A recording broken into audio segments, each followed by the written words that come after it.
So typically, when antinatalists cite these very selfish aspects of human nature that end up greatly contributing to many people deciding to have children, they typically point towards these very blatant, very obvious, sort of cold and calculated sort of long-term investments that many people, it's sort of like, okay, so I'm gonna put this investment in, and hopefully after a long enough span of time, my creation will end up sort of paying for itself and then some, in the form of, again, these returns that I will be able to reap the benefits of.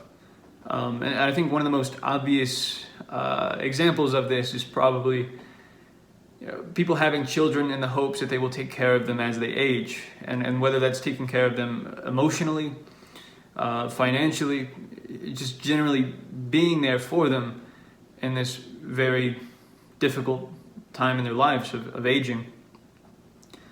And again, a very common one, but I think it's also worth mentioning that even the more selfless, altruistic motivations as to why many people do decide to have children are in of themselves also heavily immersed in selfish motivations.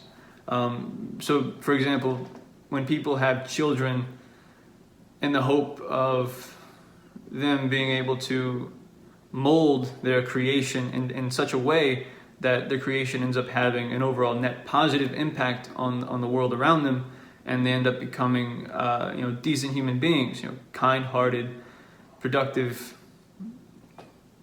genuinely decent human beings, and they will end up paying for their existence in that sense.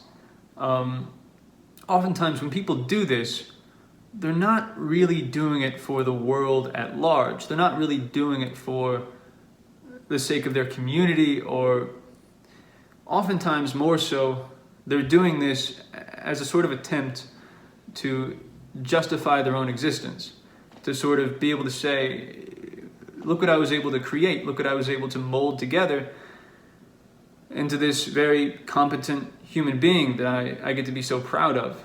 It came from me, again, my flesh and blood, my DNA, and I was able to mold this human being in such a way that they end up becoming these human beings that I'm quite proud of. But it's still heavily immersed in selfish desire. And I'm not saying that just because this is the case doesn't mean that you shouldn't have children.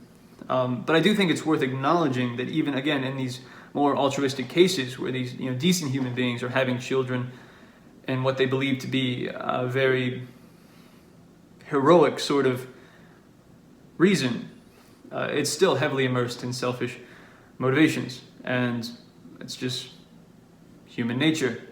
But it's also worth mentioning, I can't speak for everyone, but myself personally, the reasons as to why I never want to have children, of course, it's also, I'm heavily concerned with the risks involved and what my child might have to face in their life, and all of the countless ways in which they could be horrifically, psychologically or physically tortured by this thing we call life. That's a lot of it, but much of it is also heavily immersed in selfish motivations. I enjoy my freedom. I enjoy being able to do what I want to do, and I also freedom from responsibility. I run from responsibility, and I also run from commitment.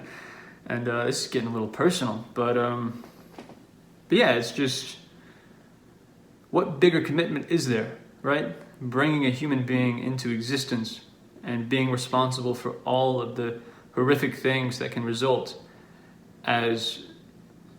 come about as a result of that action. I mean, just giving that the contemplation that it warrants is enough to really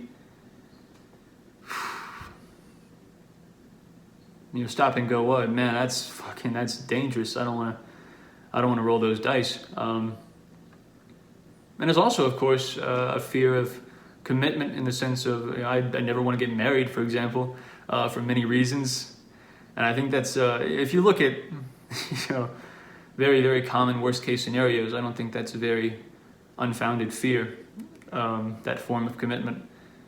And I don't want to have a child with someone that I'm not married to because, yeah, it's just very, very, very risky action. And I feel that odds are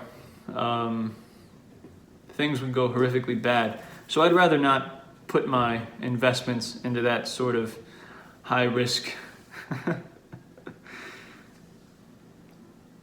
Yeah, I don't think those returns would cover the cost. Again, from the selfish perspective or the perspective of my prospective child having to suffer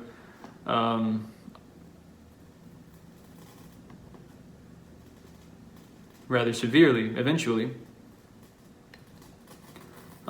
But again, it's this recognition that the people who are the least fit to take the gamble are the ones that don't even fucking think about it. So, yeah, I'm not here to try and tell anyone that, hey, you shouldn't have children because, I mean, if you're fucking asking the question, that's enough to feel like, props to you for even fucking thinking about it, because, again, many people don't think about it, and it makes me sick.